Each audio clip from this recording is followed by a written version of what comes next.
നമ്മൾ മനുഷ്യരെന്ന നിലയിൽ നമ്മുടെ ഉള്ളിൽ ചില സമയത്ത് ചോദ്യങ്ങൾ ഉയരാറുണ്ട്. എല്ലാ ചോദ്യങ്ങൾക്കും ഉത്തരം കണ്ടെത്താനുള്ള ആ ഒരു ശ്രമമാണ് നമ്മുടെ ജീവിതത്തെ ഭാരപ്പെടുത്തുന്നത്. എന്തുകൊണ്ടാണ് എൻ്റെ ജീവിതത്തിൽ ഇങ്ങനെ സംഭവിക്കുന്നത്? എപ്പോഴാണ് എനിക്ക് സമാധാനം കിട്ടുക?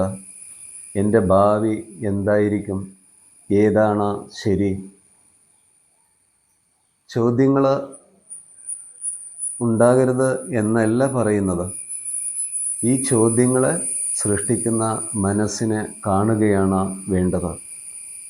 ആ മനസ്സിനെ ആഴത്തിൽ നമ്മൾ നിരീക്ഷിക്കുന്ന സമയത്ത് നമ്മുടെ മനസ്സ് ശാന്തമാകുന്നതായിട്ട് നമുക്ക് അറിയാൻ കഴിയും. ഒരു തടാകം കലങ്ങിയിരിക്കുമ്പോൾ ആകാശത്തെ കാണാൻ കഴിയില്ല. തടാകം തെളിഞ്ഞിരിക്കുമ്പോഴാണ് ആകാശത്തെ കാണാൻ കഴിയുക.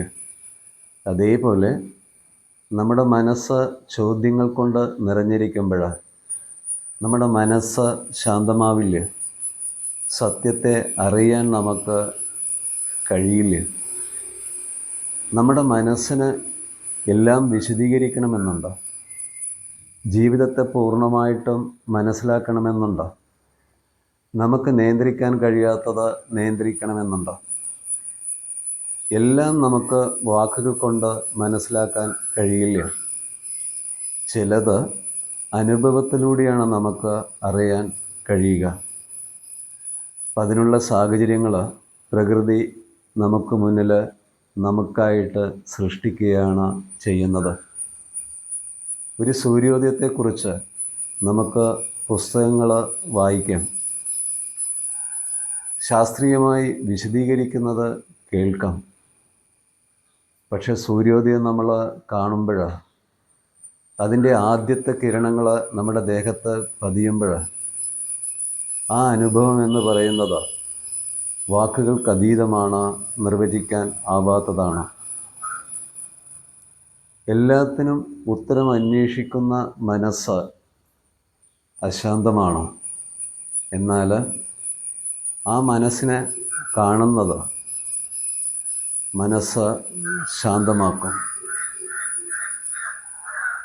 ഒരിക്കൽ ഒരു ഗുരുവും കുറച്ച് ശിഷ്യന്മാരും ഒരു രാത്രി നടക്കുകയായിരുന്നു. ആ സമയത്ത് ആകാശത്ത് പൂർണ്ണ ചന്ദ്രനുണ്ടായിരുന്നു. ഗുരു ശിഷ്യന്മാരെ ചന്ദ്രനെ ചൂണ്ടിക്കാണിച്ചു. അപ്പോൾ അതിൽ ഒരു ശിഷ്യൻ ഗുരുവിൻ്റെ വിരലിനെ നോക്കി. ആ വിരലിൻ്റെ നീളം അളന്നു, അതിൻ്റെ ദിശ ഏത് രീതിയിലാണെന്ന് നോക്കി. ആ സമയത്ത് ഗുരു ശിഷ്യനോട് പറഞ്ഞു, ശരിക്ക് നീ എൻ്റെ വിരലിലാണ് കുടുങ്ങിയിരിക്കുന്നത്.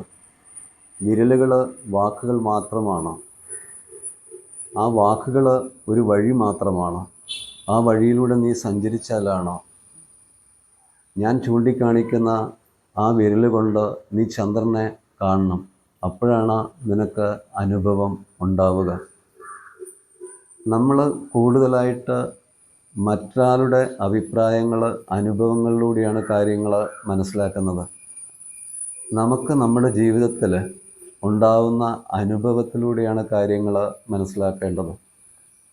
അതേപോലെ ചില കാര്യങ്ങൾ നമ്മൾ മനസ്സിലാക്കുന്നത് നമ്മുടെ ജീവിതത്തിൽ കഴിഞ്ഞുപോയ കാര്യങ്ങളിൽ നിന്നാണ് കാര്യങ്ങൾ മനസ്സിലാക്കുന്നത്.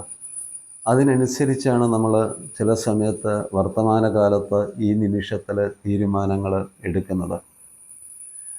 ഈ നിമിഷത്തെ നമ്മൾ പുതിയതായി കണ്ടിട്ട് അതിനോടുള്ള ആദരവും ബഹുമാനവും സ്നേഹവും നൽകി അതിൽ നിന്ന് വരുന്നതിനെ പൂർണ്ണമായിട്ടും അറിയുക, അനുഭവിക്കുക. അങ്ങനെ നമ്മൾ ജീവിക്കുമ്പോൾ ആ ജീവിതം നമുക്ക് നൽകുന്നത് ശാന്തതയാണ്, സ്വാതന്ത്ര്യമാണ്. അതിനുള്ള സാഹചര്യങ്ങൾ നമ്മൾ നമുക്കായിട്ട് ഒരുക്കി കൊടുക്കുമ്പോഴാണ് ജീവിതത്തിൻ്റെ മനോഹരതയും അതിൻ്റെ ആ ഒരു സുഗന്ധവും എല്ലാം നമുക്ക് അനുഭവിക്കാൻ കഴിയുന്നത്. അങ്ങനെ ജീവിക്കുമ്പോഴാണ് യഥാർത്ഥ സ്വാതന്ത്ര്യം നമുക്ക് അനുഭവിക്കാൻ കഴിയുന്നത്. അതിനുള്ള സാഹചര്യങ്ങൾ നമ്മൾ നമുക്കായിട്ട് ഒരുക്കിയിട്ട് കൊടുക്കണം.